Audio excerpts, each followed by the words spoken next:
Alhamdulillahi ala ihsani wa syukru lahu ala taufiqihi wa amtinani. Asyhadu an la ilaha illallah wahdahu la syarika lahu ta'ziman li sya'nih wa asyhadu anna Muhammadan abduhu wa rasuluhu da'ila ridwanih. Allahumma salli alaihi wa ala alihi wa ashabihi wa ikhwani. Hadirin dan hadirat yang dirahmati oleh Allah Subhanahu wa taala, pada kesempatan kali ini kita akan membahas kiat-kiat agar dicintai oleh Allah Subhanahu wa taala. Sungguhnya dicintai oleh Allah Subhanahu wa taala adalah anugerah yang luar biasa. As-Sa'di rahimahullah dalam tafsirnya berkata, "Fa inna mahabbatallahi lil 'abdi hiya ajallu ni'matin an'ama biha 'alaihi."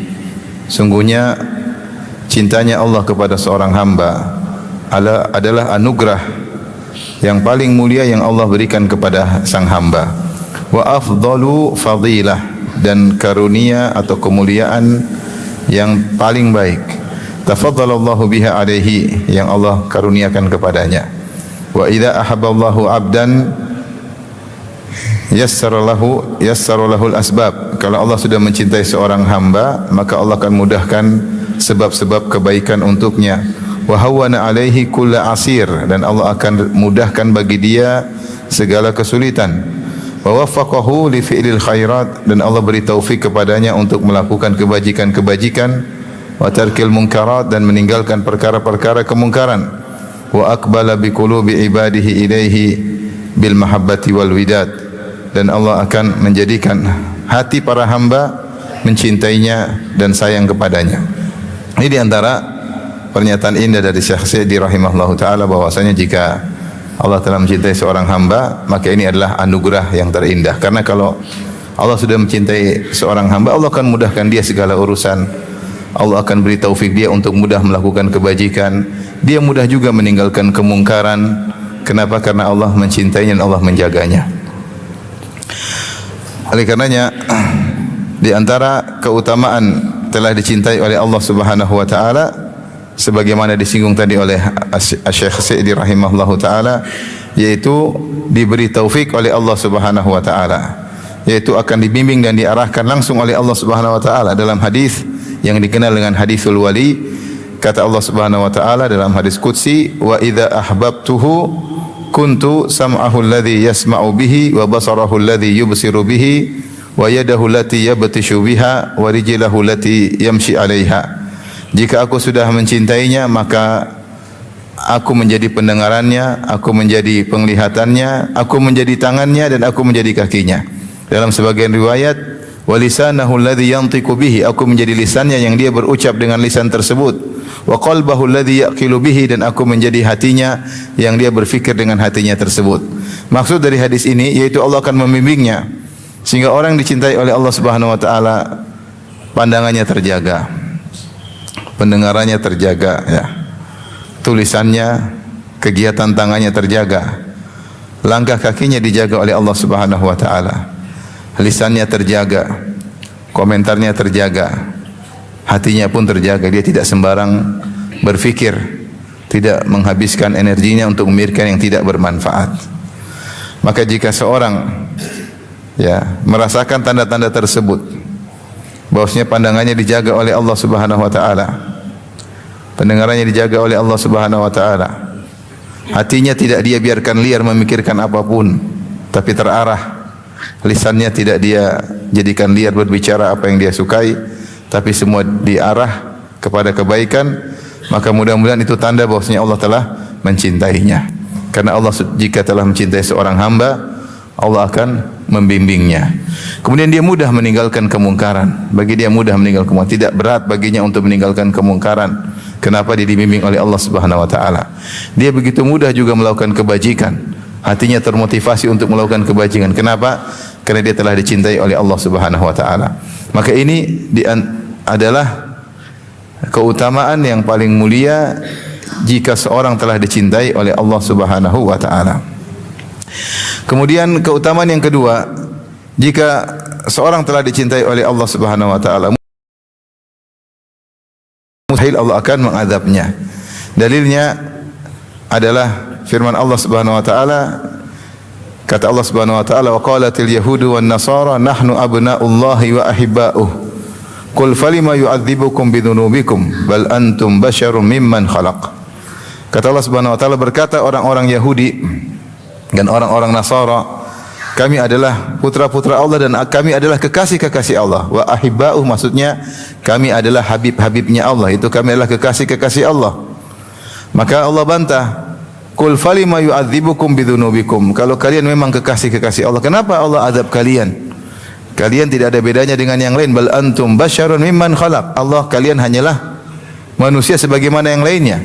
Ada yang Allah azab dan ada yang Allah rahmati.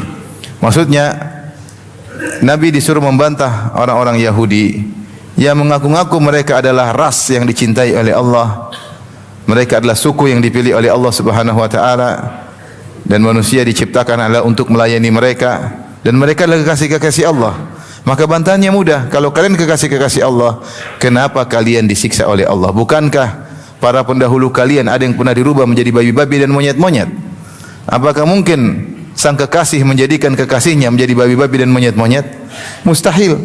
Berarti kalian dulu sebagaimana yang lain, ada di antara kalian yang mulia, ada di antara kalian yang diazab oleh Allah karena para pendahulu Yahudi dahulu ada yang dirubah menjadi babi-babi dan monyet-monyet. Maka ini bantahan telak bahwasanya kekasih tidak akan mengazab kekasihnya. Oleh kerana jika seorang telah dicintai oleh Allah Subhanahu wa taala, tidak mungkin dia diazab oleh Allah Subhanahu wa taala. Karena bagaimana kekasih akan mengazab kekasihnya. Makinlah keutamaan yang sangat besar seorang dicintai oleh Allah, dibimbing oleh Allah dan tidak akan diazab oleh Allah Subhanahu wa taala.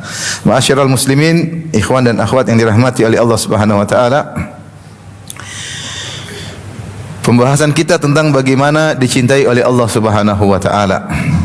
Adapun mengaku-ngaku mencintai Allah atau mengaku dicintai oleh Allah, kalau hanya sekedar pengakuan maka butuh bukti ya.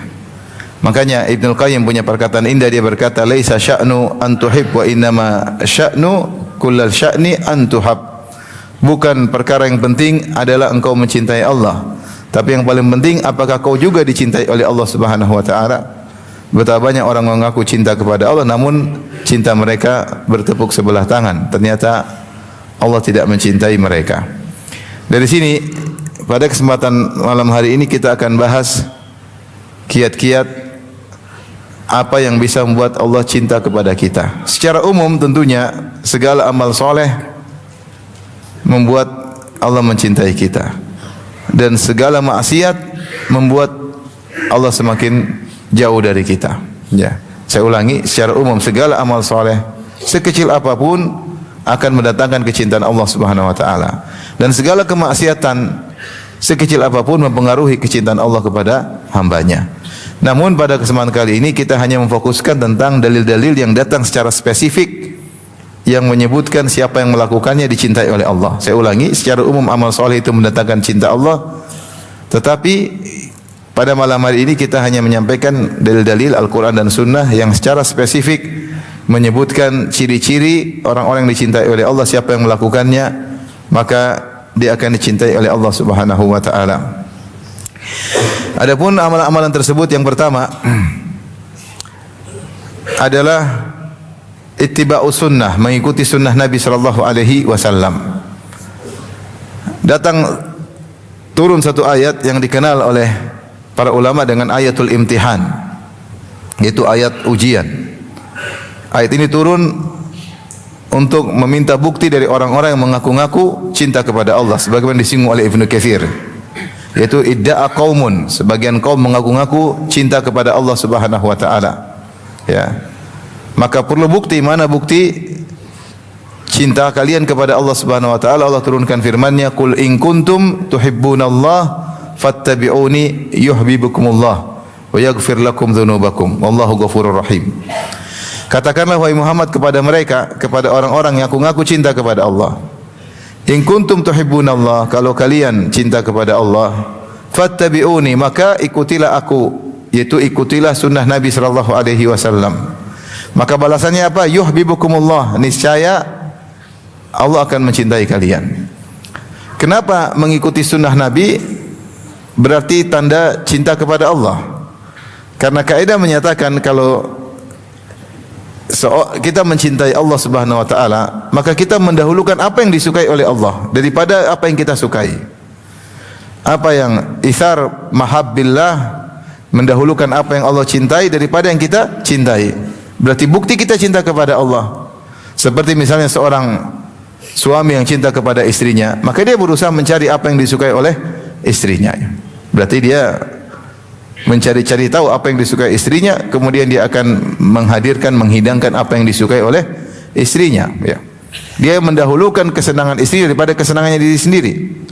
Ini di antara manusia. Walillahil matsalul a'la, dan bagi Allah perumpamaan yang lebih tinggi. Maka demikian pula kalau seorang cinta kepada Allah Subhanahu wa taala, tentunya dia mendahulukan apa yang Allah cintai daripada apa yang dia cintai. Pertanyaannya, dari mana kita tahu apa yang Allah cintai? Yang paling tahu tentang apa yang Allah cintai adalah Rasulullah sallallahu alaihi wasallam. Maka di sinilah rahasia kenapa kalau kita ittiba kepada sunnah Nabi, berarti kita mencintai Allah, karena yang paling tahu tentang apa yang dicintai oleh Allah adalah siapa? Rasulullah sallallahu alaihi wasallam. Maka seorang berusaha menjalankan sunnah Nabi sebisa mungkin.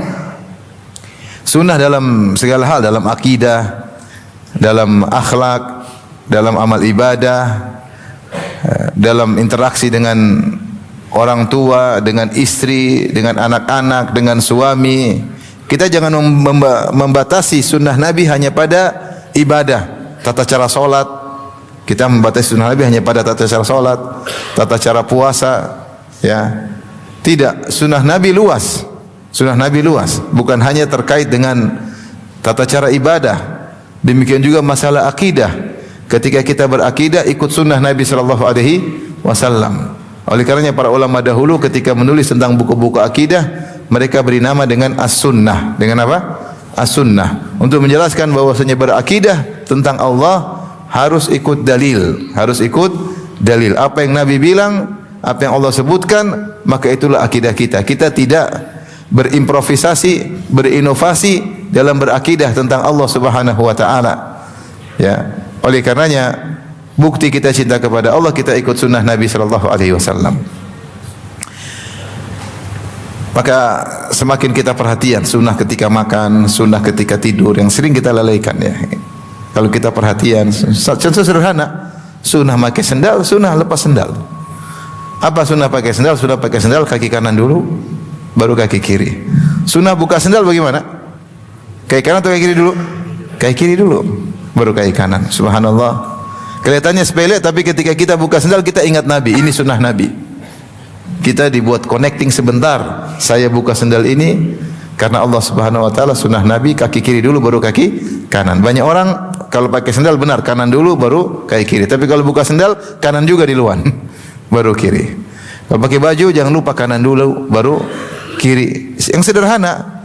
Kanan Nabi sallallahu alaihi wasallam yu'jibu wa tayammunu fi tanaulihi wa fi tuhurihi wa fi sya'nihi kullih. Adalah Rasulullah SAW suka mendahulukan yang kanan dalam bersuci, ya, kemudian dalam pakai sendal, tarajulihi, demikian juga kalau bersisir kanan dulu baru kiri, ya. Rasulullah SAW juga kalau cukur rambut ketika bertahalul kanan dulu baru apa? Kiri.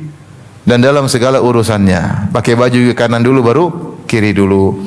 Ini contoh, tetapi kalau kita melakukannya karena Allah Subhanahu wa taala, maka ini akan mendatangkan cinta Allah kepada kita. Makanya diriwayatkan dari sebagian salaf, kalau tidak salah Ats-Tsauri rahimahullah, beliau berkata, "Law istata'ta alla tahukka ra'saka illa bisunnah faf'al." Kalau kau mampu tidak menggaruk kepalamu kecuali ada dalilnya, maka lakukanlah. Maksudnya apa? Dia mengatakan kalau dalil cara menggaruk datang dalam Nabi, dalam sunnah, garuk kanan dulu baru kiri dulu, lakukanlah. Seandainya ada sunnahnya, lakukanlah. Artinya dalam segala kegiatan kalau memang ada sunnahnya, maka kita lakukan. Ini perlu kita belajar sedikit demi sedikit. Sunnah ketika makan, sunnah ketika tidur, sunnah ketika bangun malam, sunnah ketika solat, sunnah ketika masuk rumah, sunnah ketika bertemu dengan istri, sunnah terhadap anak-anak. Dalam segala hal, karena apa yang disunahkan oleh Nabi, itulah yang dicintai oleh Allah Subhanahu wa taala. Jika demikian kata Allah Subhanahu wa taala, yuhibbukumullah, maka niscaya Allah akan mencintai kalian. Taib. Dalil yang berikutnya selain ayat ini, Hadisul wali yang tadi saya sudah singgung, kata Allah Subhanahu wa taala, "Wala yazalu 'abdi yataqarrabu ilayya bin nawafil hatta uhibbahu." Senantiasa hambaku mendekatkan dirinya kepadaku dengan perkara-perkara sunnah sampai aku mencintainya. Sampai aku mencintainya. Fa idza ahbabtuhu, kalau aku sudah mencintainya, maka aku menjadi pendengarannya, penglihatannya, tangannya, kakinya, lisannya, qalbunya, ya. Tetapi kata Allah dalam hadis tersebut, wala yazalu 'abdi yataqarrabu ilayya bin nawafil. Hambaku senantiasa berusaha mendekatkan dirinya kepadaku dengan perkara-perkara sunnah. Itu perkara fardu sudah dia kerjakan. Namun dia tidak mencukupkan dirinya dengan perkara fardu aja. Maka dia berusaha mendekatkan dirinya perkara-perkara sunnah. Maka ini perlu kita ngaji tentang sunnah-sunnah Nabi, belajar tentang kutubus sunnah seperti Sahih Al-Bukhari, Sahih Muslim, ya, Sunan Abi Dawud, Sunan Tirmidzi, Sunan Ibnu Majah, Sunan Nasa'i. Seorang belajar baca atau buku-buku yang ringkas seperti Riyadhus Shalihin yang sudah dikumpulkan oleh Nawawi rahimahullahu taala tentang sunnah-sunnah Nabi dalam berbagai macam perkara. Sunnah terhadap orang yang berbuat zalim kepada kita apa? Misalnya memaafkan. Banyak hal, ya. Sunnah-sunnah kita kerjakan, tinggal menghadirkan ini sunnah Nabi sallallahu alaihi wasallam. Maka saya melakukannya. Maka Allah mencintai kita. Allah mencintai kita. Semakin banyak sunnah, semakin dicintai oleh Allah Subhanahu wa taala. Jangan bikin bid'ah, ya. Tidak ada dalam hadis siapa yang bikin bid'ah semakin dicintai oleh Allah Subhanahu wa taala. Enggak. Sunnah Nabi sudah kebanyakan. Kalau kita mau sibuk dengan sunnah Nabi, kita enggak bakalan punya kesempatan untuk melakukan bid'ah-bid'ah, kreasi-kreasi manusia dalam beribadah. Kenapa? Karena sunnah Nabi sudah terlalu banyak. Mau kita ikuti, maka kita ya mungkin enggak bakalan mampu. Tapi fattaqullaha masata'tum, bertakwalah semampu kalian. Tapi ini yang pertama. Yang kedua, amal yang kedua agar dicintai oleh Allah Subhanahu wa taala itu zuhud kepada dunia, zuhud kepada dunia. Ini perjuangan hebat agar kita bisa menjadi zuhud kepada dunia. Seorang sahabat bertanya, "Ya Rasulullah, tunjukkan kepada aku amalan ahabbani Allah, yang Allah mencintaiku, dan amalan ahabbani an-nas, yang menjadikan orang-orang cinta kepadaku." Dia minta diajarin suatu amalan yang membuat Allah cinta kepadanya. Maka Nabi menjawab, "Izhad fid dunya yuhibbakallah." Zuhudlah kepada dunia, maka niscaya Allah akan mencintaimu. Apa itu zuhud? Zuhud adalah tarku ma la yanfa'u fil akhirah. Sebagaimana penjelasan Ibn Taimiyah rahimahullahu taala, zuhud adalah meninggalkan perkara yang tidak ada faedahnya di akhirat. Itu tidak ada pahalanya, gampangnya demikian.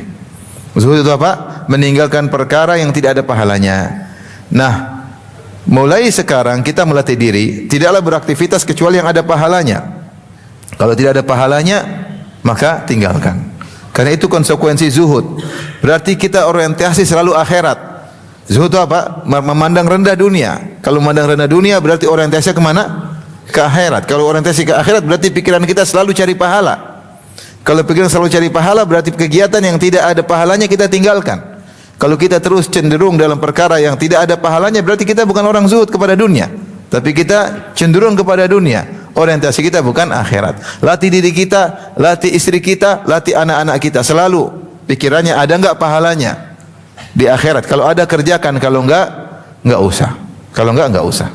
Maka ini mengkonsekuensikan kita untuk selalu ketika melakukan kegiatan ingat kepada akhirat. Dan kalau kita zuhud, maka kita bisa mengamalkan firman Allah Subhanahu wa taala, "Wa ma khalaqtul jinna wal insa illa liya'budun." Tidaklah aku ciptakan jin dan manusia kecuali untuk beribadah kepadaku. Karena asal kita diciptakan, seluruh kegiatan kita harusnya untuk ibadah. Seluruh kegiatan kita harusnya untuk ibadah, karena tidaklah Allah ciptakan jin dan manusia kecuali untuk beribadah kepada Allah Subhanahu wa taala. Dan kita mengatakan, Allah berfirman, "Qul inna solati wa nusuki wa mahyaya wa mamati lillahi rabbil alamin." Katakanlah salatku, sembelihanku, hidupku dan matiku hanya untuk Allah. Bagaimana kita bisa mengamalkan ayat ini? Hidupku seluruhnya untuk siapa? Untuk Allah. Berarti untuk akhirat. Nah, oleh karenanya dalam kegiatan sehari-hari kita selalu sering pasang niat. Ya. Kalau perkara-perkara akhirat seperti salat, baca Quran, insyaallah ada pahala akhirat. Tapi jangan lupa perkara-perkara dunia yang kita kerjakan, kita harus niatkan akhirat. Ya. Bercengkrama dengan istri, niatkan karena Allah Subhanahu wa taala. manjain anak-anak, niatnya karena Allah Subhanahu wa taala ya.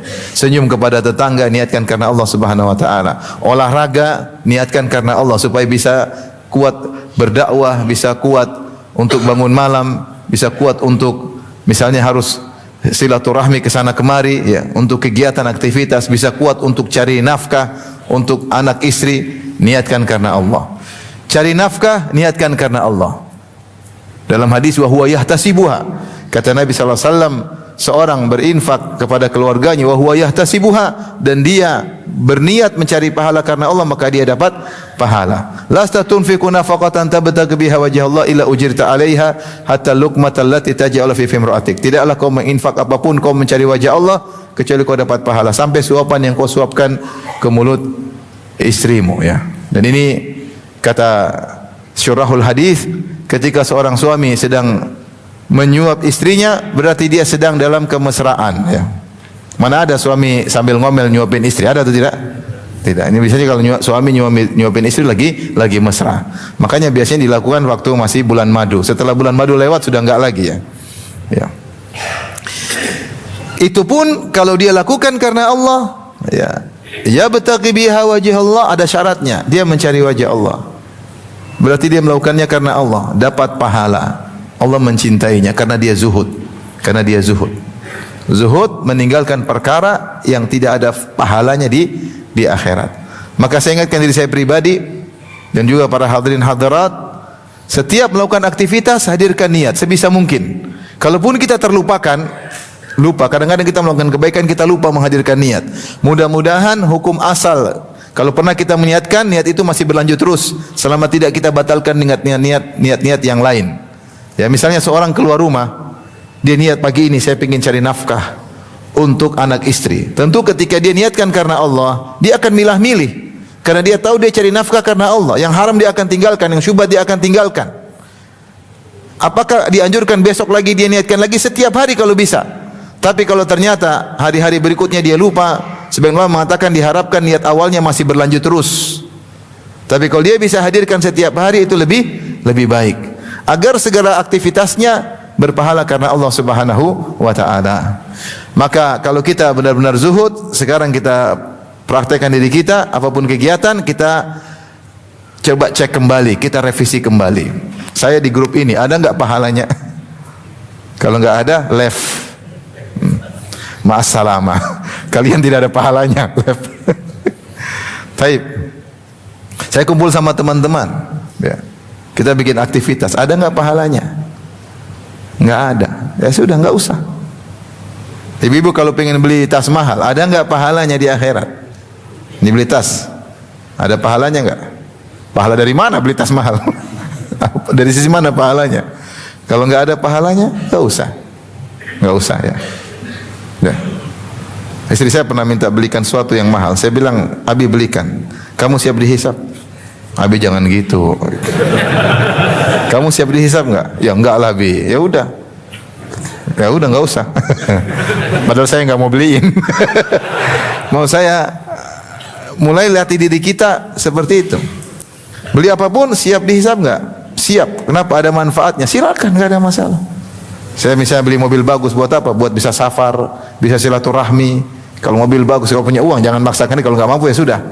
Kalau selama mampu dan bisa dihisab dan ada manfaatnya, kerjakan. Itu namanya zuhud. Zuhud. Dulu waktu saya pernah nemani Syekh Sa'ad Syastri, hafizahullah taala. Setiap Syekh kita ke sini, kata Syekh, entah dia bercanda serius, dia mengatakan, hal yanfa'uni fil akhirah. Ini kau ajak saya, ini ada manfaatnya enggak di akhirat? Ada Syekh, ayo. Siapa ajak ke sesuatu, ayo Syekh kita ke sana ke sini. Hal yanfa'uni fil akhirah. Ini kegiatan ini ada manfaat buat saya di akhirat enggak? Ada, bismillah jalan. Ya mungkin dia maksudnya untuk ingatkan kita bahwasanya hendaknya ketika beraktivitas harus ada manfaatnya di akhirat agar kita dicintai oleh Allah. Ya, bagaimana kita tidak dicintai oleh Allah sementara yang kita pikirkan orientasi kita adalah akhirat.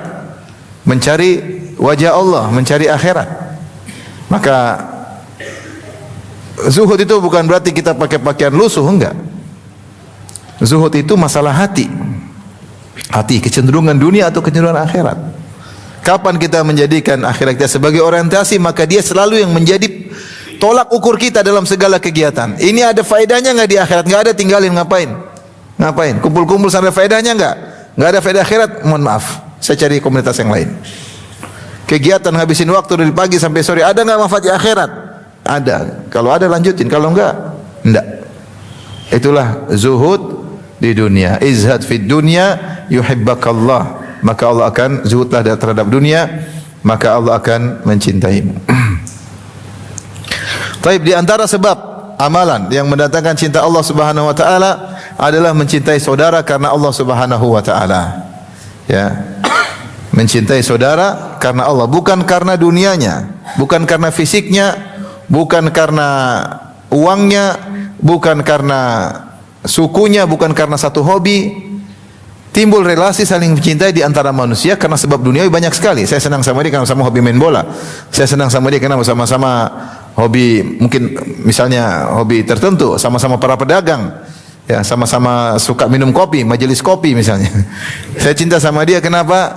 Mungkin sebagian orang cinta kepada temannya gara-gara masih sama-sama suka nonton bioskop misalnya. Banyak. Kenapa saya suka sama dia? Karena sama-sama dari Sulawesi misalnya, sama-sama dari jamaah misalnya. Ini namanya cinta karena dunia. Bukan itu yang dimaksud. Yang dimaksud adalah kita mencintai saudara karena Allah. Kenapa saya cinta dia?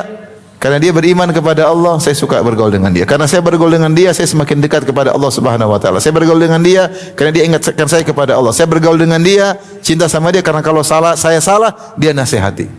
Itu namanya cinta karena Allah Subhanahu wa taala. Ya.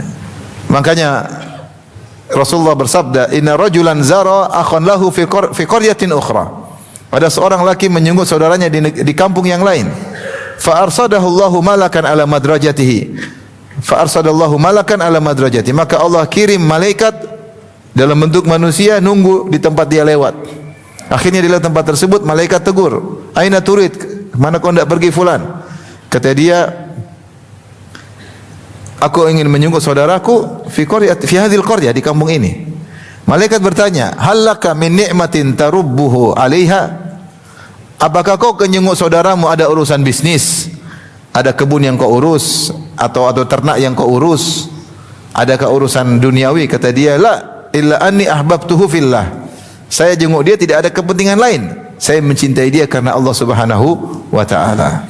Dan kecintaan karena Allah di antaranya mengkonsekuensikan saling berziarah. Maka malaikat berkata, "Fa inni rasulu rabbika ilaika anna Allah ahabbaka li'annaka ahbabtahu fih." Kata malaikat, "Aku adalah utusan Allah kepadamu untuk mengabarkan kepada engkau bahwasanya Allah mencintaimu karena engkau telah Subhanahu wa taala." Oleh karenanya siapa yang mencintai saudaranya karena Allah, maka ini sangat bernilai di sisi Allah Subhanahu wa taala. Maka Allah mengatakan, "Wajabat mahabbati lil mutazawirina fiyya wal mutabadzilina fiyya wal mutajalisina fiyya." Maka wajib kecintaanku mengenai orang-orang yang saling berziarah karena aku, yang saling mengunjungi karena aku, yang saling berkorban karena aku, yang saling berduduk bermujalasah karena aku. Maka di antara sebab seorang dicintai oleh Allah, dia mencintai saudaranya karena Allah Subhanahu wa taala. Kita mulai menata kembali. Ya, bukan dilarang kita bergaul sama saudara, teman karena dunia. Tidak dilarang, hukum asalnya boleh. Saya dekat dia kenapa? Supaya dapat proyek. Saya dekat sama dia kenapa? Ya supaya kecipratan keuntungan. Saya sama dia kenapa? Karena kalau sama dia selalu ditraktir gratis. Ini duniawi, bukan dilarang ya. Tetapi bukan itu yang cinta karena Allah Subhanahu wa taala. Cinta karena Allah, saya kenapa dengan dia? Karena pertemanan kita mendekatkan kita kepada Allah. Maka saya dengan dia. Kalau enggak. Saya berteman dengan dia kenapa? Karena dia ingatkan saya kepada akhirat. Lihat dia, saya ingat akhirat. Yang satu kalau berteman sama dia ingat dunia melulu. Sejak bergaul dengan dia kok pikirannya selalu dunia melulu. Mending saya putuskan hubungan. Ini salah pergaulan bahaya. Sebagian ummahat salah bergaul dengan ummahat yang suka pamer kekayaan, akhirnya dia terbawa. Suka pamer tentang barang-barang brandednya, ya. Sendal branded, jubah branded, kacamata branded, tas branded, semua branded. Jangan-jangan suaminya bandit. Akhirnya si akhwat ini berubah. Kalau udah berubah pengen branded, yang susah siapa? Suaminya. Sementara suaminya miskin. mau jadi bandit. Oleh karenanya, kalau berteman ternyata teman ini malah ngingatin akhirat, bicaranya selalu besar-besar, saya ke luar negeri, jalan-jalan ke Eropa, selalu sehingga orientasi kita berubah dari akhirat menjadi dunia, tinggalkan. Ini teman tidak pantas kita mencintainya karena Allah, dan tidak bisa, karena berteman karena Allah itu membuat hasilnya adalah mendekatkan kita kepada Allah, mendekatkan kita kepada akhirat, membuat kita termotivasi untuk beribadah. Adapun teman buat kita semakin jauh dari Allah, semakin lupa dengan akhirat, sibuk dengan dunia. Maka ini bukan teman karena Allah Subhanahu wa ta'ala. Kalau dia bilang saya cinta kamu karena Allah, omong kosong, bohong. Buktinya kau membuat aku semakin apa? Semakin cinta dengan dunia, semakin cinta dengan dunia, semakin tidak berani berkorban karena Allah Subhanahu wa ta'ala. Berarti ini teman tidak benar. Oleh karenanya di antara sebab Allah mencintai seorang hamba jika dia mencintai saudaranya karena Allah Subhanahu wa ta'ala. Ya. Di antara bukti dia mencintai saudara karena Allah, dia berusaha memberi manfaat kepada saudaranya sebisa mungkin. Bagaimana memberi manfaat kepada saudaranya? Dengan apa yang dia bisa.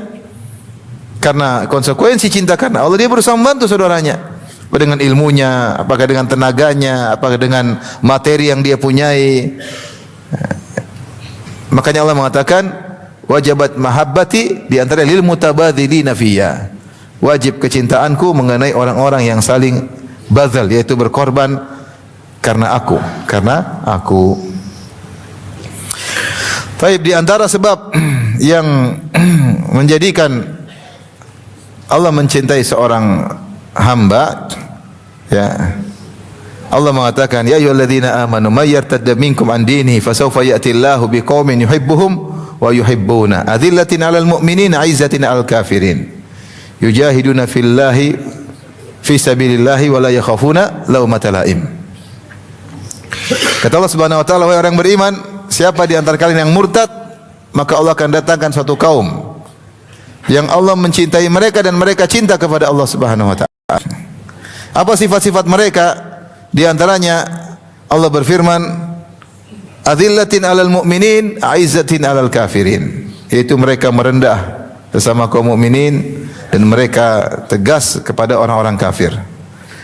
Kemudian yujahiduna fi sabilillah, mereka berjihad di jalan Allah Subhanahu wa ta'ala. Kemudian sifat yang berikutnya, wala yakhafuna laumata laim, dan mereka tidak takut dengan celaan orang-orang yang mencela. Ini tiga sifat Allah sebutkan dalam satu rangkaian ayat. Di antara ciri-ciri orang-orang yang Allah cinta kepada mereka, yang pertama Allah mengatakan adzillatin 'alal mu'minin, yaitu mereka ramah dan tawadhu, ya. Berkata Tahir bin Ashur atau sebagian ahli tafsir berkata,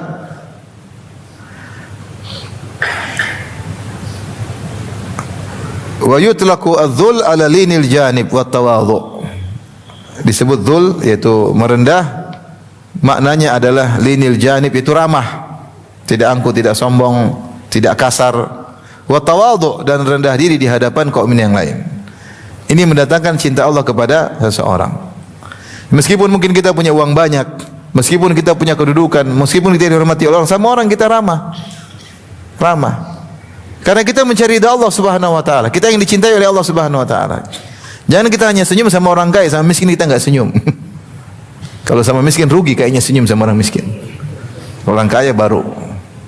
Mau senyum sama supir kayaknya berat. Apalagi senyum sama pembantu, waduh berat sekali. Kenapa ya akhi? Supir kita orang mukmin bukan? Mukmin. Pembantu kita mukminah atau bukan? Mukminah. Adzillatin 'alal mu'minin, rendahkan dirimu, ya, kepada sesama mukmin. Ya, meskipun dia mungkin pekerja kasar, mungkin dia bawahanmu, senyum. Tawadhu, rendah diri. Ya, ramah. Jangan kasar, jangan sombong. Kalau ingin dicintai oleh Allah Subhanahu wa ta'ala, man tawadhu'a lillah rafa'ahu Allah. Siapa yang merendahkan dirinya karena Allah, Allah akan angkat dia. Bukan merendahkan karena pencitraan, ya. Ya, tawadhu niatnya apa? Pencitraan, enggak, tapi tawadhu karena Allah Subhanahu wa ta'ala. Maka coba renungkan diri kita, ya. Apa kita sudah demikian? Sama tetangga kita ramah enggak? Senyum sama mereka. Sama orang miskin kita ramah. Sebagian salaf dahulu, mereka undang orang-orang miskin makan di rumah, mereka makan sama orang miskin. Mereka makan sama orang miskin. panggil. Sehingga kita memaksa diri untuk tawadhu. Karena kalau kita selalu high class, ya, levelnya tinggi, akhirnya kita kadang-kadang merendahkan yang di bawah, merendahkannya, ya. Dan itu sangat berbahaya, apalagi menimpa para penuntut ilmu.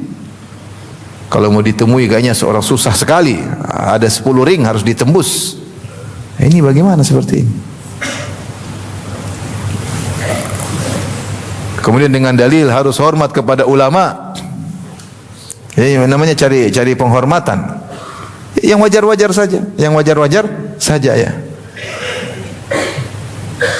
Saya pernah ada orang ketemu saya, ya, mengantar makanan pas hajian. Dia heran sih, dia bilang, loh, ya masuk aja, kenapa? Ada ustaz, kalau ustaz nggak istirahat kasih. Kenapa? Dia bilang kok mudah. Ya, ini bukan hal mudah, ini biasa. Biasa ada ustaz ketemu kalau saya ada waktu. Dia bilang ada yang lain harus ikut ring 1, ring 2, ring 3. Harus begitu. Ternyata ini apa seperti ini?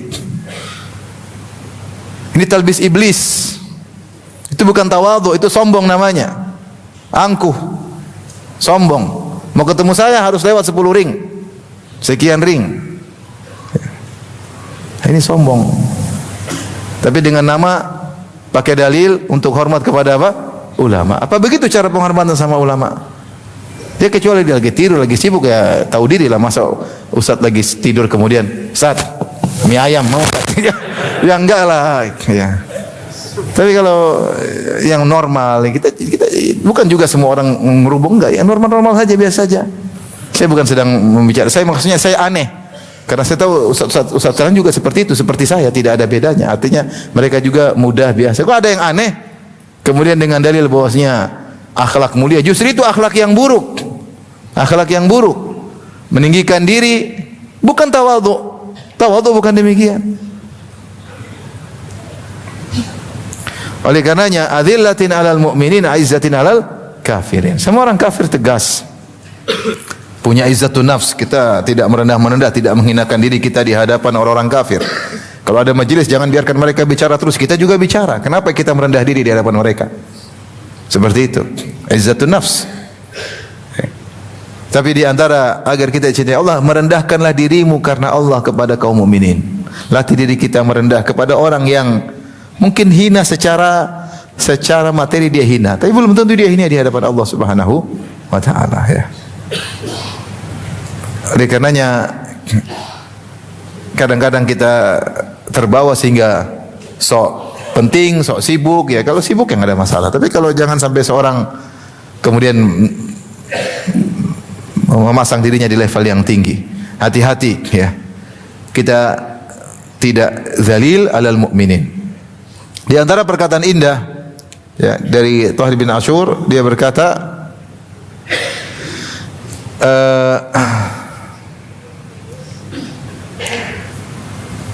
wa huwa syiddatur rahmah was sa'yu lin nafa.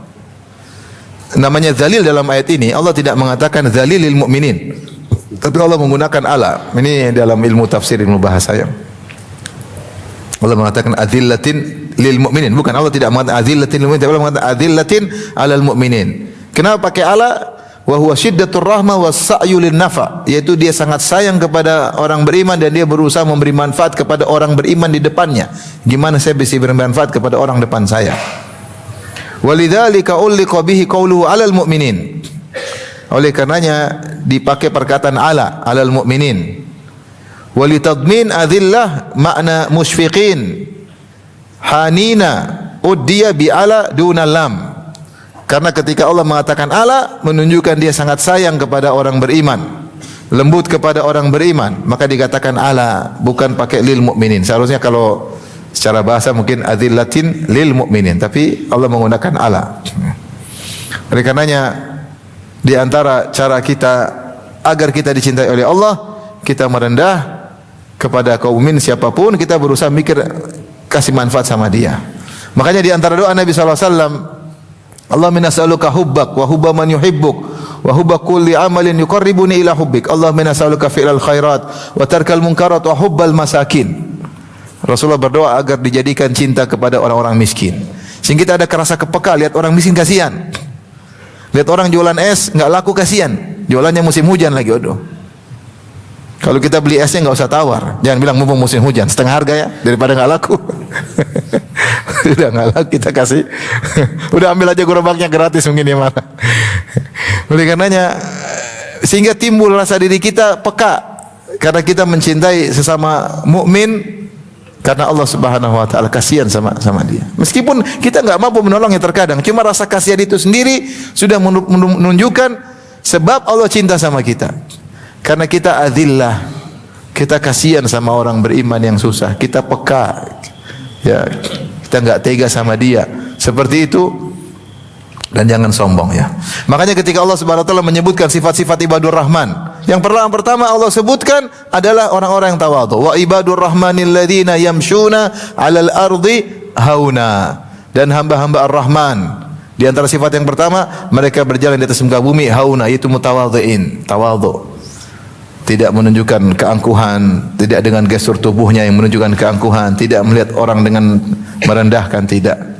Dia tawadhu terutama kepada orang-orang beriman. Tahu ini orang iman, beriman, dia tawadhu. Kenapa Allah yang suruh? Saya tawadhu kepada dia karena Allah Subhanahu wa taala. Kemudian di antaranya yujahiduna fi sabilillah.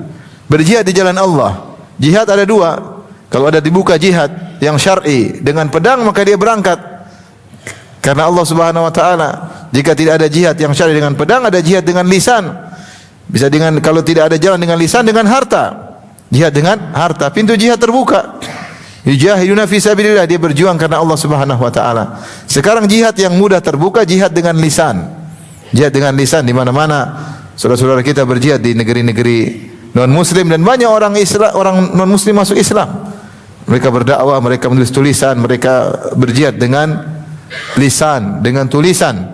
Yang Allah Subhanahu wa taala mengatakan kepada Nabi ketika Nabi masih di Mekah, fala tuti'il kafirina wajahidhum bihi jihadan kabira. Dan janganlah engkau mengikuti orang kafir dan jihadlah kepada mereka bihi ay bil Quran jihadan kabira, dengan jihad yang besar. Jadi Nabi ketika di Mekah belum boleh berjihad dengan pedang, tapi Nabi disuruh berjihad dengan hujjah dan bayan, dengan Al-Quran, dengan argumentasi, dan Allah namakan jihad tersebut dengan jihadan kabira, jihad yang besar. Ikhwan, makanya saya katakan orang yang punya duit jangan ragu-ragu. Kalau ada pintu-pintu dakwah, keluarkan uang Anda untuk dakwah. Ya. Nabi dulu ketika berdakwah, Allah siapkan orang-orang kaya di sekitar Nabi. Istrinya kaya, siapa? Khadijah. Kalau antum enggak punya istri kaya, sudah qadarullah. Kalau istri kaya keluarnya duitnya semua keluar untuk jalan dakwah. Kemudian sahabat pertama masuk Islam Abu Bakar, kaya raya, yang dia keluarkan semua hartanya di jalan Allah Subhanahu wa taala. Allah beri taufik, ada Abdurrahman bin Auf, ada Utsman bin Affan. Orang-orang pertama masuk Islam orang kaya-kaya. Orang kaya-kaya karena memang butuh perjuangan dakwah itu, butuh harta, butuh harta. Kalau orang kaya yang ingin berjihad dengan hartanya, kita terima, silakan. Bikin proyek-proyek dakwah di mana-mana, masih banyak orang butuh dakwah, masih daerah-daerah, masih banyak. Keluarkan uang untuk dakwah agar cahaya Islam tersebar di mana-mana. Ya. Jangan ambil uang dari masyarakat ya. Jangan ambil uang dari masyarakat. Ya, orang kaya keluarin duitnya. Orang suruh ngaji, suruh bayar, kasihan. Ya. Kasihan. Yang dekat 1.300.000, yang jauh 600.000. Kasihan. Kasihan. Kalau bisa ada yang bayarin, kenapa harus mereka bayar? Akhirnya dakwah hanya orang kaya yang bisa menikmati. Ya. Kalau ada yang bisa orang kaya keluarin uang, kenapa? Ya. Ya silakan. Begitu cara yang terbaik. Ya. Biar orang kaya yang mengeluarkan duit. Kecuali orang kaya pelit semua, itu lain cerita. Insyaallah enggak lah. Masih banyak orang yang baik hatinya. Kalau orang yang menyumbang, Ustaz saya support, oke. Tapi tolong tulis produk saya. Jangan. Ente sumbang karena Allah. Karena Allah mengatakan yuhida fi sabilillah. Bukan fi sabili produk. Bukan fi sabili duit. Fi sabilillah. Kau sumbang aja, barangmu enggak usah ditempelin. Support dari ini, dari produk ini, produk kecantikan ini, produk. Latih diri, latih audiens untuk berjuang karena Allah. Latih mereka. Jangan sebaliknya. Ayo taruh duit, nanti saya taruh iklanmu gede banget. Itu malah kita ngajarin dia bukan fisabilillah. Sehingga tidak ada dia keluarkan untuk Islam kecuali dia ingin ada timbal balik duniawi. Kita latih orang-orang kalau nyumbang sudah namamu enggak usah muncul. Kau akan lebih bahagia, lebih ikhlas. Kita latih begitu, bahkan bukan sebalik kita. Ayo, mana? Nanti kita tampilkan produkmu. Taruh di belakang layar sini ya. Oke, sip. Jangan. Jangan. Latih orang-orang untuk berjuang fi sabilillah. Karena itu menandakan cinta Allah Subhanahu wa taala. Wala yakhafuna laumata laim, dan tidak takut dengan cercaan manusia.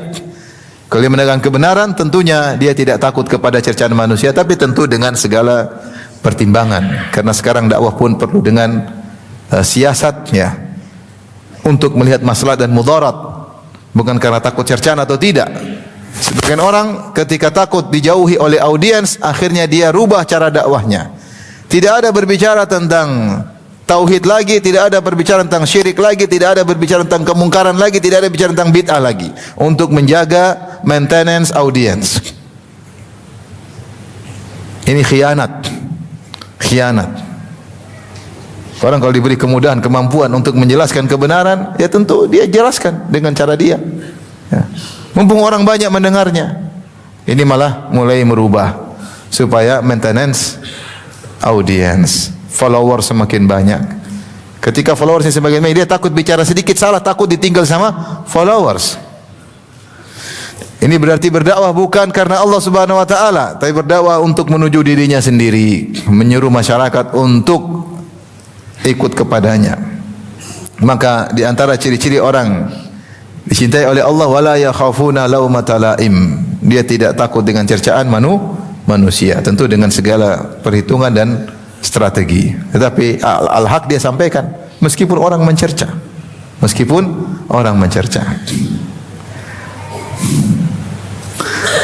Oleh karenanya ketika Muawiyah radhiyallahu anhu menulis surat kepada Aisyah, wahai Aisyah, beri nasihat kepadaku tapi jangan panjang-panjang. Maka Aisyah menukil Rasulullah SAW bersabda, man iltamasa ridallah bi sakhatin nas radhiyallahu anhu wa ardhan nas anhu. Siapa yang mencari keridhaan Allah dengan kemurkaan manusia, Allah akan ridha kepadanya. Itu Allah cinta kepadanya, Allah ridha kepadanya, dan Allah akan menjadikan orang-orang ridha kepadanya. Wa man iltamasa ridhan nas bi sakhatillah sakhitallahu alaihi wa askhatan nas alaihi. Siapa yang mencari keridhaan manusia dengan kemurkaan Allah, maka Allah akan murka kepadanya, Allah menjadikan orang murka kepadanya. Maka seorang menyampaikan al-haq dengan hujah, ya, dengan adab, ya, dan tidak usah takut dengan omongan manusia. Karena itu salah satu cara agar dicintai oleh Allah Subhanahu wa taala. Tapi semuanya bukan ngawur tanpa strategi, tidak. Semuanya perlu siasat, strategi, tapi al-haq tetap harus disampaikan. Taib, di antara ciri-ciri atau amal soleh yang menjadikan Allah mencintai seorang hamba, di antaranya Allah berfirman, wallahu yuhibbul muttaqin. Allah mencintai orang-orang yang bertakwa, yaitu yang melakukan kebajikan dan meninggalkan kemaksiatan. Ketahuilah ikhwan, setiap bentuk melakukan kebajikan menambah kecintaan Allah, dan setiap bentuk meninggalkan kemaksiatan, maka itu adalah menambah cinta Allah kepada kita. Allah berfirman, wa ta'awanu 'alal birri wa taqwa. Tolong menolonglah kalian dalam kebajikan dan ketakwaan. Saling tolong menolong untuk beramal soleh, saling tolong menolong untuk meninggalkan maksiat. Di antara makna spesifik terhadap takwa yaitu meninggalkan apa? Maksiat. Maka ketika kita sedang browsing di internet, kemudian ada cewek di HP, dan sering muncul cewek-cewek yang tidak jelas, makhluk halus muncul di HP, maka segera tundukkan pandangan. Ketika kita tundukkan pandangan, pengaruh Allah semakin cinta kepada kita. Kalau kita mengumbar, maka cinta semakin luntur. Allah mengatakan, kullil mu'minina yaghuddu min absarihim wa yahfazu furujahum dzalika azka lahum innallaha khabirum bima yasnaun. Katakanlah kepada orang beriman, yaghuddu min absarihim, hendaknya mereka menundukkan pandangan mereka. Seakan-akan konsekuensi dari keimanan adalah mampu menundukkan pandangan. Kita hidup di zaman sulit sekali tundukkan pandangan. Di mana-mana terumbar aurat, di mana-mana terbuka. Ya, kecantikan wanita benar-benar dipublish sebisa-bisanya. Semua iklan ada perempuan. Iklan mobil-mobilnya kecil, perempuannya gede. Iklan HP-HP-nya kecil, perempuannya apa? Gede. Iklan apapun, isinya apa? Perempuan. Itu yang menarik perhatian. Semakin cantik semakin diperhatikan. Oleh karena seorang bertakwa kepada Allah, dia tundukkan pandangan. Dia tundukkan pandangan. Karena Allah Subhanahu wa taala, dia tundukkan pandangan, maka Allah mencintainya. Subhanallah, satu pandangan mempengaruhi nasibmu di alam barzakh. Satu pandangan. Kau umbar, ada pengaruhnya. Kau tundukkan, ada pengaruhnya. Semua kemaksiatan yang kita tinggalkan karena Allah, maka Allah semakin mencintai kita. Oleh karenanya Allah berfirman, "Waliman khafa maqama rabbih jannatan." Bagi orang yang takut dengan maqama rabbih ay maqamahu amama rabb indal hisab, itu dia takut ketika berdiri di hadapan Allah akan dihisab. Dia takut, maka dia akan mendapatkan 2 surga. Sebagian ahli tafsir mengatakan hamma bil ma'siyah, dia ingin maksiat, tahu-tahu dia ingat dia akan dihisab. Dia ingin melihat yang haram, tahu-tahu dia ingat dia akan dihisab, maka dia tidak jadi. Dia mau telepon cewek nanti dihisab, repot, enggak usahlah. Dia mau browsing lihat apa yang tidak benar, dia takut akan dihisab oleh Allah Subhanahu wa taala. Dia ingin dengar musik-musik ketika bersendirian, dia takut kepada Allah Subhanahu wa taala. Karena sebagian orang, subhanallah, di antara kita banyak yang masa lalunya gelap gulita, bukan kelabu. Ketika dia sudah ngaji, terkadang timbul nostalgia masa lalu, ya. Saya pernah jalan sama kawan safari dakwah, ngobrol di jalan, tahu-tahu bukan kawan yang sekarang, bukan ya. Pernah zaman dahulu. Jadi kawan itu ternyata kita ke restoran, ternyata dia menjauh, ternyata saya lihat dia dari jauh, dia nyanyi, wow, sepuas-puasnya, mumpung Ustaz di sana kan. Subhanallah. Ya, kita semua dulu banyak, bukan semua, ada banyak kita yang masalahnya buruk, ya. Oleh karena ketika datang setan menggoda kita untuk nostalgia maksiat, kita ingat Allah, kita akan dihisab. Allah berfirman, "Innal ladzina taqaw," ini ciri orang bertakwa. "Innal ladzina taqaw idza massahum ta'ifum minasyaitani tadzakkaru fa idzahum mubsirun." Dalam surat Al-A'raf, kata Allah Subhanahu wa taala, sungguhnya orang bertakwa jika massahum ta'ifum minasyaitan, setan bisik mulai mengitarinya. Ada sentuhan-sentuhan setan. Tiba-tiba ada ide-ide, inovasi. Pingin lihat ini, pingin lihat pingin telepon sana, telepon sini, pingin lihat bagaimana kabar CLBK. Mulai itu bisikan setan.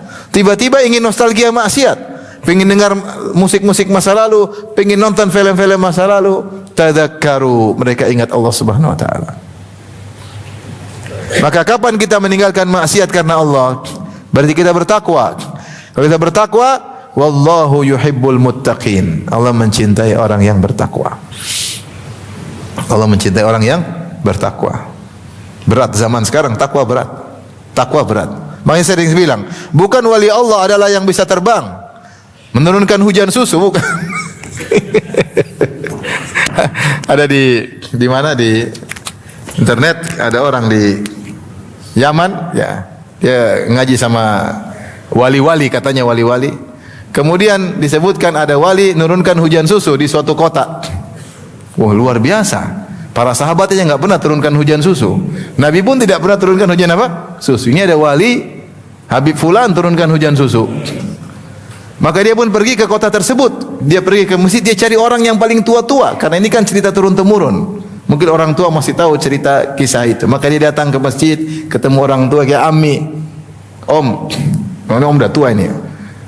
Om, pernahkah ada hujan susu di kota ini? Kata Ammi yang sudah tua tadi, ente ke rumah sakit. Bukan itu wali.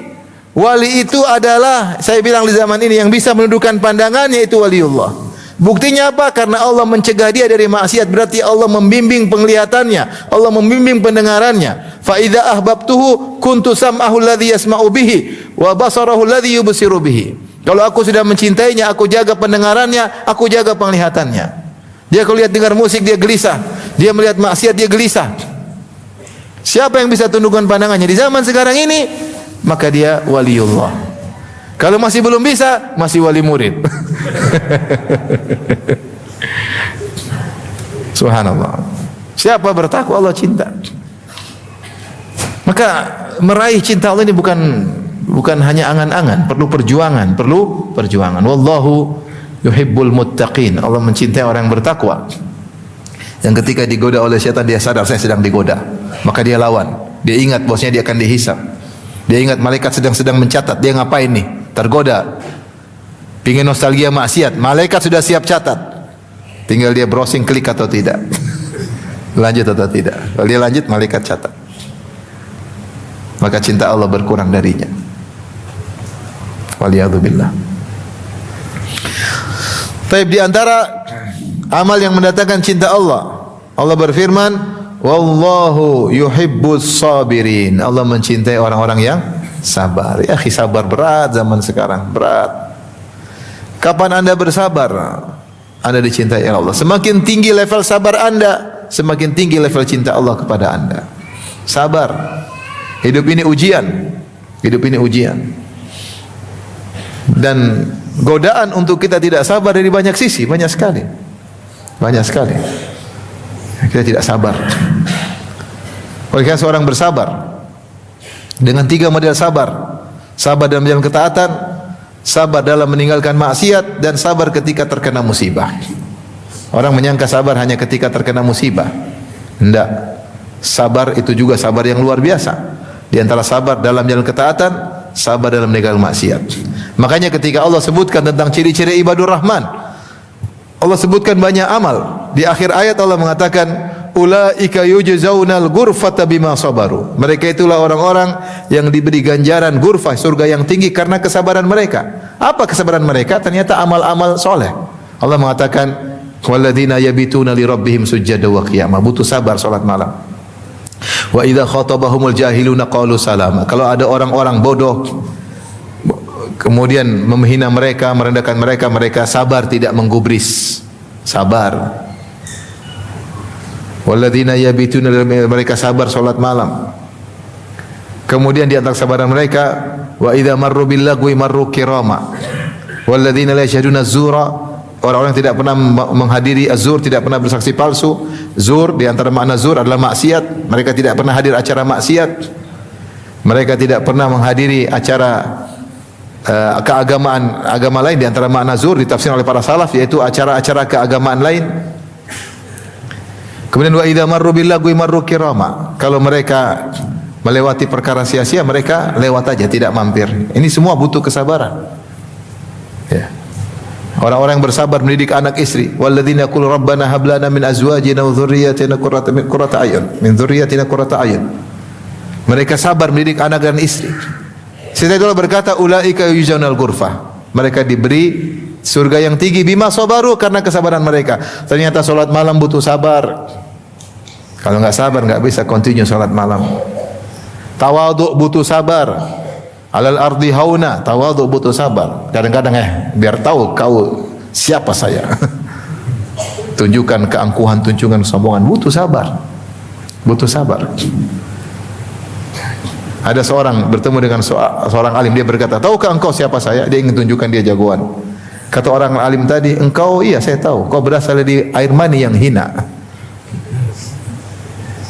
Keluar dari kemaluan. 2 kali, dari kemaluan bapakmu masuk kemaluan ibumu, keluar lagi dari kemaluan ibumu. Sekarang kau lagi berjalan, dalam perutmu ada kotoran.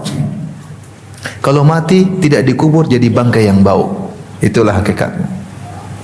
Alam nakhluqkum mim ma'in mahin, kata Allah, tidakkah kami menciptakan mereka dari air yang hina?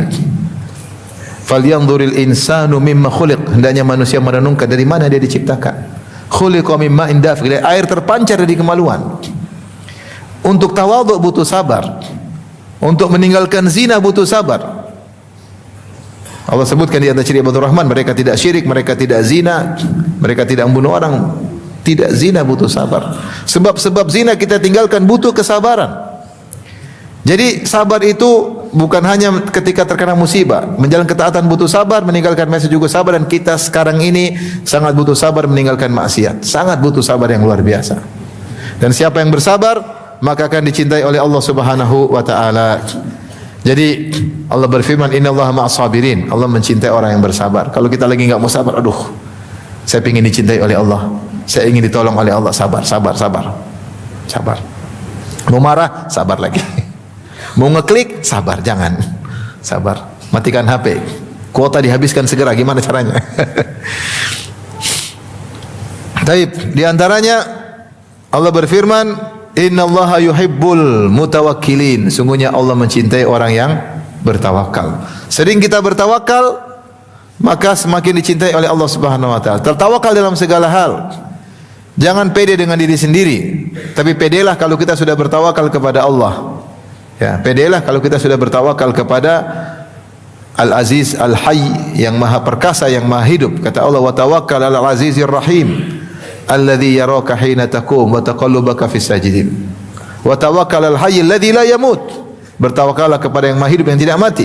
Bertawakallah kepada yang Maha Perkasa, yang sangat sayang. Bertawakal kepada Allah. Maka setiap kegiatan ingat tawakal kepada Allah. Kita keluar rumah paling tidak kita baca bismillahi tawakkaltu 'ala Allahi la haula wala quwata illa billah. Jangan lupa. Dan tawakal itu bukan cuma ketika mencari rizki, bukan ketika hanya melamar akhwat. Ya.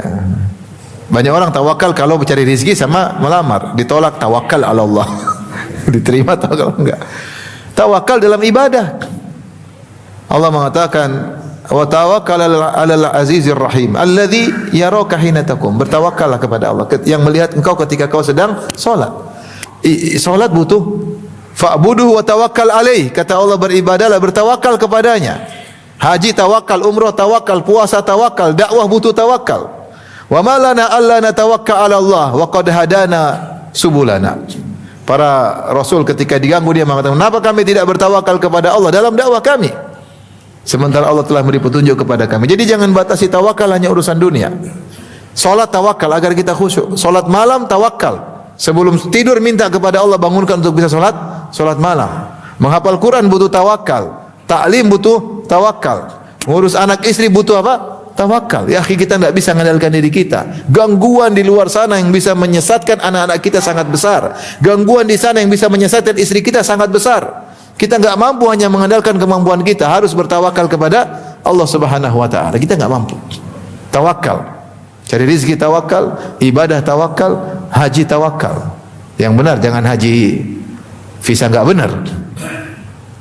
Haji pakai visa enggak benar terus bilang saya tawakal. Itu tawakal ngawur seperti itu. Tawakal itu jalan yang benar. Baru bertawakal kepada Allah. Bukan pakai cara yang haram kemudian bilang apa? Bertawakal. Oleh karenanya semakin kita sering bertawakal, semakin sering menyandarkan diri kita kepada Allah, maka Allah mencintai kita. Ibu-ibu ngurus anak butuh tawakal. Kalau enggak susah ngurus anak-anak. Anak-anak berat zaman sekarang. Mereka punya dunia sendiri, mereka punya teman sendiri, mereka punya mindset sendiri. Ngeri. Maka kita bertawakal kepada Allah, berusaha mendidik mereka disertai dengan doa, bentuk tawakal kepada Allah Subhanahu wa taala. Kemudian di antaranya, innallaha yuhibbul muqsitin. Sungguhnya Allah mencintai orang yang adil. Adil dalam kegiatannya, adil kepada anak-anaknya, adil kepada istri-istrinya kalau lebih dari satu. Kalau cuma satu ya adil melulu insyaallah. Adil dalam menghukum, adil dalam menilai orang, adil ya. Harus adil. Terkadang kita tidak adil dalam menilai orang lain. Terkadang kita tidak adil terhadap anak-anak kita. Terkadang kita tidak adil kepada keluarga kita. Adil. Ya. Allah mengatakan wala yajrimannakum syana'anu qaumin ala alla ta'dilu. I'dilu huwa aqrabu littaqwa. Jangan kebencianmu kepada orang-orang kafir membuat kau tidak adil terhadap mereka. Bahkan kepada orang kafir. Kita tidak boleh berkata tidak adil, harus adil. Harus adil, apalagi kepada sama kaum muslimin. Keadilan sangat diperlukan dan Allah mencintai orang-orang yang adil. Tapi di antara ayat-ayat yang menunjukkan juga cinta Allah kepada seorang, tadi kita sudah singgung, yaitu orang-orang yang bertakwa. Dan di antara ciri-ciri orang bertakwa Allah sebutkan dalam Ali Imran, alladzina yunfiquna fis sarra'i wad dharra. Kata Allah, uiddat lil muttaqin. Allah siapkan surga bagi orang-orang yang bertakwa. Siapa orang bertakwa tersebut? Allah sebutkan 3 ciri. Alladzina yunfiquna fis sarra'i wad dharra wal kadhiminal ghaidh wal 'afina 'anil nas. Yaitu orang-orang senantiasa berinfak dalam kondisi lapang maupun susah. Dalam kondisi lapang dia berinfak, dalam kondisi susah dia berinfak meskipun mungkin kurang nominalnya, tapi dia tetap berinfak. Apalagi Allah menggunakan fi'il mudhari', yaitu yang menunjukkan continuous tense, yaitu berkesinambungan. Alladzina yunfiquna, yang senantiasa berinfak fi sarra'i wad dharra, dalam kondisi lapang, dalam kondisi susah. Wal kadhiminal ghaidh, orang-orang yang senantiasa meredam amarah, ini susah. Al kadhiminal ghaidh itu dia mampu melampiaskan tapi dia redam. Dan berat, kenapa? Al-kadhimin itu marah sudah di puncak. Ibarat air sudah di puncak akan luber, dia ikat. Itu namanya al-kadhimin. Sudah mendidih kemarahan, dia lawan. Itu Allah cinta orang seperti ini. Mau lampiaskan atau mau dicintai Allah? Udah, lepas. Allah cinta saya. Bismillah. Kalau emosi, mau emosi. Melampiaskan bisa, tapi ingat cinta Allah, mudah kita tinggalkan semua. Wal afina 'anin nas, mau marah bisa. Mau digampar bisa, mau dipatahin tulangnya bisa, tapi wal afina 'anin nas, orang-orang yang maafkan orang-orang yang menzaliminya. Ya, wallahu yuhibbul muhsinin. Allah mencintai orang yang berbuat ihsan. Subhanallah, Allah buka dengan ini sifat-sifat orang muttaqin, senantiasa berinfak, dia yakin tentang janji Allah, dia meredam amarah, dan dia maafkan orang yang menzaliminya. Setelah Allah tutup di akhir ayat, wallahu yuhibbul muhsinin. Allah mencintai orang yang berbuat ihsan. Karena kata para ulama, tidak ada yang bisa melakukan ini, senantiasa berinfak, berkesinambungan, tidak berhenti, dan senantiasa bisa meredam amarah, dan senantiasa berlapang dada maafkan orang lain, kecuali yang telah mencapai derajat ihsan, derajat yang tinggi, merasa senantiasa dilihat oleh Allah Subhanahu wa taala, sehingga dia tahu bahkan urusan dadanya, urusan hatinya, Allah melihat apa yang bergulir di dadanya. Kalau dia maafkan, Allah tahu. Dia meredam amarah, Allah tahu. Meskipun tidak ada yang melihatnya, tapi dia tahu Allah melihatnya. Maka dia telah mencapai derajat ihsan.